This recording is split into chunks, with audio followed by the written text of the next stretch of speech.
ශ්‍රී ලංකාවේ මේ දිනවල පවතින උෂ්ණාධික කාල්ගුණය හමුවේ එලිමහනේ අවුවට නිරාවරණය වී කරන කටයුතු වලින් වැළකී සිටීම යෝග්‍ය බව කාලගුණ විද්‍යා දෙපාර්තමේන්තුව පවසනවා.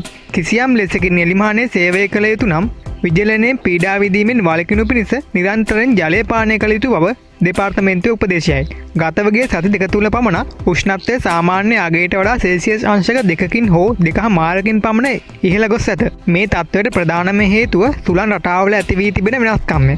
ලංකාවේ වායුගෝලයේ පහත් මට්ටම් වල ජල වාෂ්ප අධික වීමත් ඉහළ වායුගෝලයේ ජල වාෂ්ප හුඟක් අඩු වීමත් මේකට ප්‍රධාන වශයෙන්ම හේතු වෙලා තියෙනවා. මාර්තු අප්‍රේල් මාසවල ලංකාවේ පවතින අන්තර් මෝසම් වැසි පමාවීම මෙසේ උෂ්ණත්වය ඉහළ යාමට තවත් හේතුවක්. නමුත් ඉදිරි සති තුල අන්තර් මෝසම් කාලගුණ ඇති වේවි.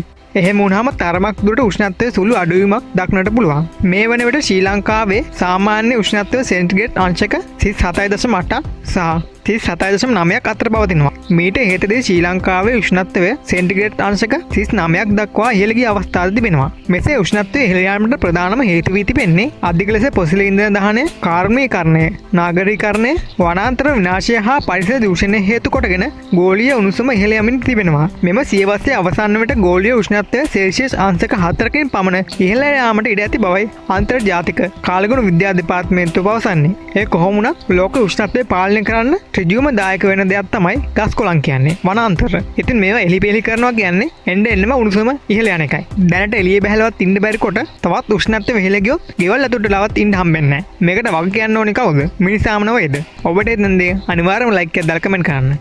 ඉතින් යාළුවනේ ඔයා අපිව තවම සබ්ස්ක්‍රයිබ් කරලා නැත්නම් පහත බටන් එක ක්ලික් කරලා අපිව සබ්ස්ක්‍රයිබ් කරන්න. ඒ වගේම ඔයාට මේ වීඩියෝ එක වැදගත් වුණා නම් ලයික් කරලා කමෙන්ට් කරලා ෂෙයා කරන්න. ඔයාට සුබ දවසක්.